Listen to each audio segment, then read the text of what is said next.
Hello friends, कैसा आप लोग। फ्रेंड्स, आज इस वीडियो में बात करेंगे बालाजी अमाइंस के बारे में। जी हाँ, बालाजी अमाइंस की बात करें तो आज की डेट में 5 से 6% की बड़ी गिरावट हमें देखने को मिल रही है। तो जानने की कोशिश करेंगे कि आज की डेट में स्टॉक में जो बड़ी गिरावट देखने को मिल रही है, ये बड़ी गिरावट के पीछे के रीजन क्या है और साथ में इस गिरावट के बाद क्या अब स्टॉक में इन्वेस्टमेंट की जा सकती है या नहीं। और साथ में देखिए, मैं आपको ये भी बताऊंगा कि ये कंपनी मार्केट लीडर मानी जाती है। मार्केट लीडर कहां पर? ग्लोबल मार्केट में। जी हाँ, सिर्फ इंडिया की बात नहीं कर रहा हूं, इंटरनेशनल मार्केट की बात करेंगे तो एक प्रोडक्ट कंपनी का ऐसा है जिसमें ये कंपनी हमें मार्केट लीडर बनती हुई दिखाई देती है। तो चलिए डिटेल में बात करेंगे बालाजी एमाइंस की। उससे पहले अगर आपने अभी तक चैनल को सब्सक्राइब नहीं किया है तो सब्सक्राइब कर लीजिए, क्योंकि ऐसी इन्फॉर्मेशन हम आपके लिए डेली बेसिस पर लेकर आते रहते हैं।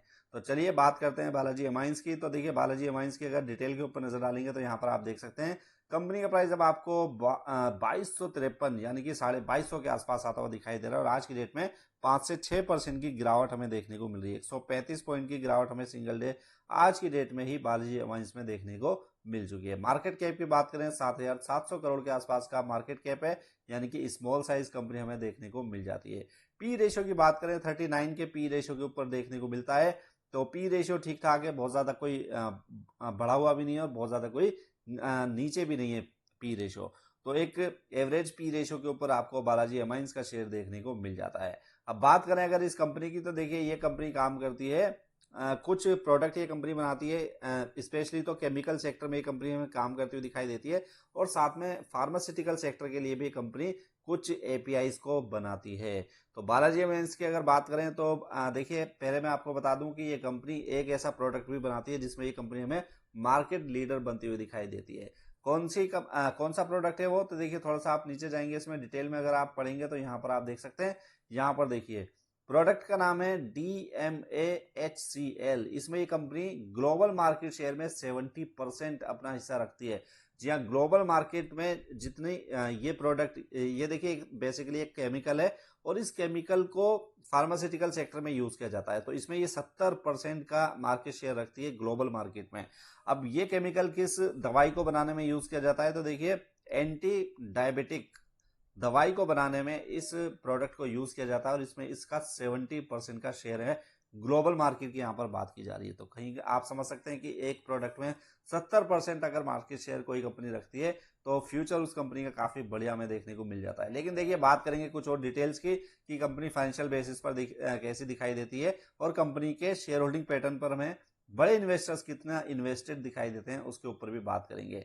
तो सबसे पहले बात करते हैं कि ये कंपनी जो प्रोडक्ट बनाती है किस किस टाइप के प्रोडक्ट बना रही है और कहाँ कहाँ पर ये कंपनी बेचती है। तो देखिए, अगर कंपनी के प्रोडक्ट वाइज ब्रेकअप की बात करेंगे तो यहाँ पर आप देख सकते हैं होटल डिवीजन में भी कंपनी थोड़ा सा काम करती है। 2% के आसपास का रेवेन्यू कंपनी का होटल डिवीजन से आता है। लेकिन जो मेन बिजनेस है इस कंपनी का वो अमाइंस डिवीजन है, जिससे कि 98% का जो रेवेन्यू है वो अमाइंस डिवीजन से आता है। यानी कि केमिकल सेक्टर से मेनली ये कंपनी हमें बिजनेस कमाती हुई दिखाई देती है।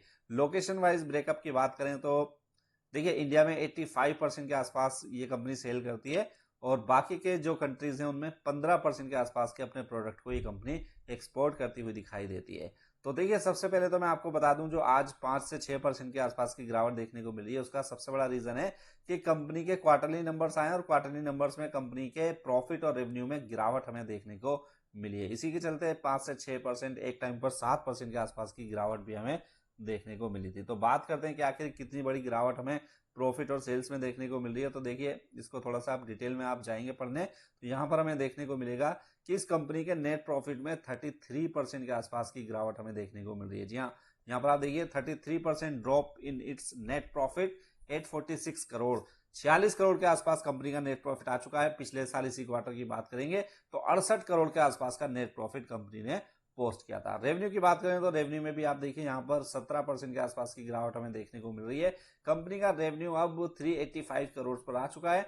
पिछले साल इसी क्वार्टर की बात करेंगे तो 463 करोड़ के आसपास का रेवेन्यू कंपनी ने पोस्ट किया था। तो 33% के आसपास की गिरावट प्रॉफिट में हो रही है और 17% के आसपास की गिरावट आपको रेवेन्यू में देखने को मिल जाती है। इसी के चलते आज हम देख रहे हैं कि कंपनी के शेयर प्राइस में 5 से 6% के आसपास की गिरावट देखने को मिल जाती है। अब देखिए, कंपनी के शेयर होल्डिंग पैटर्न के ऊपर नजर डालें तो यहाँ पर हमें देखने को मिलेगा कि कंपनी में प्रमोटर्स की हिस्सेदारी 53% के आसपास हमें देखने को मिलती है और इंश्योरेंस कंपनी 1.5% के आसपास की हिस्सेदारी रखते हैं। एफआईआईज की बात करें तो एफआईआईज 5% के आसपास की हिस्सेदारी इस कंपनी में रखते हैं। और दूसरे शेयर होल्डर्स की बात करें यानी कि रिटेल इन्वेस्टर्स की बात करें तो वहां पर 39% से लेकर 40% के आसपास की बड़ी हिस्सेदारी रिटेल इन्वेस्टर्स के पास देखने को मिल जाती है। तो आप इसमें एक बात ये देख रहे हैं कि म्यूचुअल फंड्स ने कोई भी हिस्सेदारी इस कंपनी में नहीं रखी है। एफआईआईज की 5% जरूर है, लेकिन म्यूचुअल फंड्स इसमें इन्वेस्टेड हमें दिखाई नहीं दे रहे हैं। अब बात करें कंपनी की फाइनेंशियल बेसिस पर किस तरीके से परफॉर्म कंपनी कर रही है, तो कंपनी के प्रॉफिट एंड लॉस के ऊपर नजर डालेंगे तो यहाँ पर आपको देखने को मिलेगा कि कंपनी का जो रेवेन्यू है वो ठीक ठाक बढ़ रहा है, क्योंकि 2015 में 600 करोड़ के आसपास का रेवेन्यू कंपनी पोस्ट करती थी, जो बढ़कर 2023 में 1700 करोड़ पर पहुंच चुका है। लेकिन एक बात ध्यान रखिए कि 2022 में कंपनी ने शानदार 1900 करोड़ के आसपास का रेवेन्यू पोस्ट किया था, तो अगले साल 2023 में इसमें गिरावट देखने को मिली और 1700 करोड़ पर आ गया।